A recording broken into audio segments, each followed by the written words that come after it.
Hello, how are you guys? I hope all are doing great. So my dear friends, today we are going to start our new class of English grammar.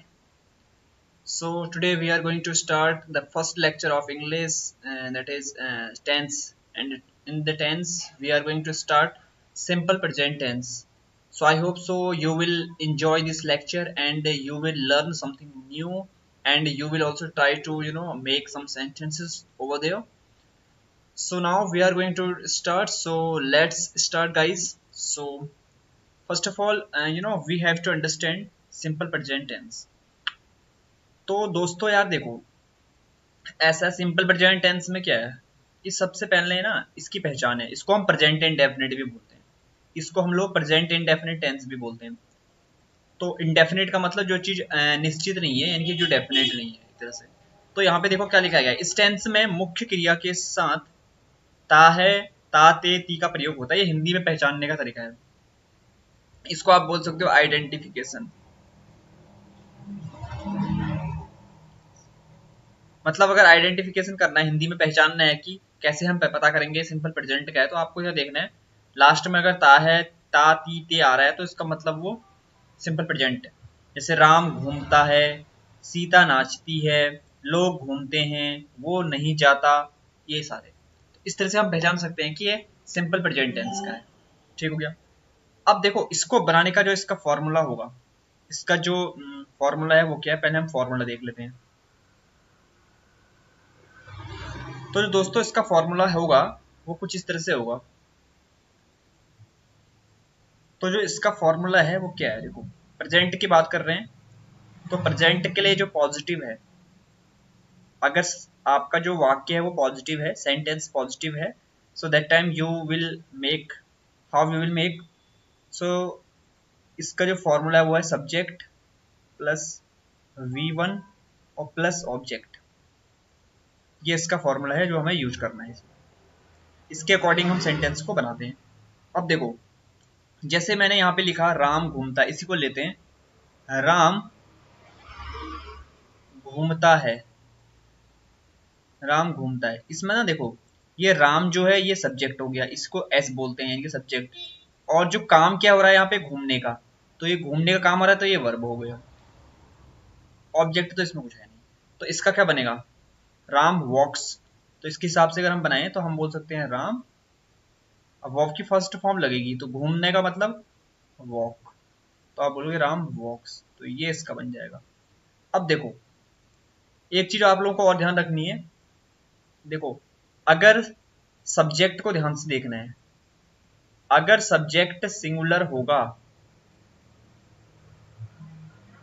Subject अगर एक singular का मतलब अगर अकेला है, एक ही है, एक वचन जिसको बोलते हैं, तो वर्ब भी आपकी सिंगुलर आएगी, वर्ब आएगी सिंगुलर। और अगर सब्जेक्ट भैया प्लूरल हुआ, प्लूरल, तो वर्ब भी आपकी कैसी आएगी दोस्त, प्लूरल ही आएगी। ये आपको ध्यान रखना है। अब एक चीज और बता देता हूं, जब किसी वर्ब में हम एस या ईएस लगा देते हैं तो वो होती है सिंगुलर वर्ब, और किसी नाउन में अगर एस और ईएस लगेगा तो वो बनता है आपका plural.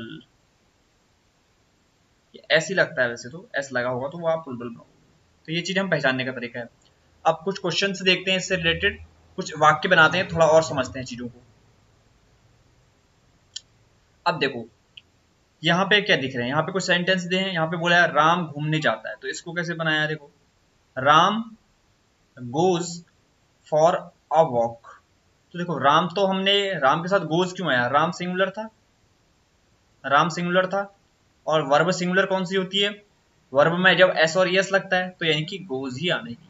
Ram goes for a walk, for a walk, ये आप बना सकते हो। अगला, मैं खेलता हूं, इसमें हो गया सीधी सी बात है आई प्ले, इसका सीधे से बन गया आई प्ले। अब देखो आई प्ले क्यों बना यहाँ पर, क्योंकि आई जो है वो सिंगुलर ही है, तो आई के साथ, वैसे आई को प्लूरल मानते हैं, यहाँ पे हम आई के साथ प्ले ही लेते हैं। आई एक एक्सेप्शन है गाइस, आई को हम प्लूरल ही कंसिडर करेंगे। तो आई वैसे होने के लिए तो सिंगुलर है, लेकिन इसमें हम प्लूरल कंसीडर करेंगे। जैसे आई के साथ हमेशा, आपको याद रखना, आई के साथ हमेशा प्लूरल वर्ब ही आएगी। आई प्ले,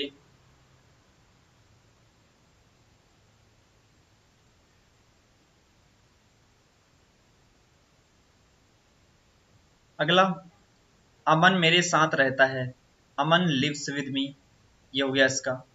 हम हंसते हैं, वी लाफ, घाव से खून निकलता है, ब्लड ओज फ्रॉम द वाउंड। वाउंड का मतलब क्या होता है भाई? वाउंड का मतलब घाव होता है,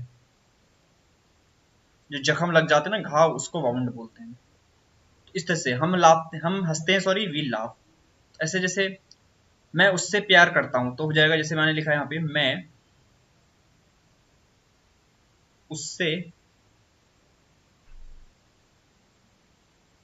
प्यार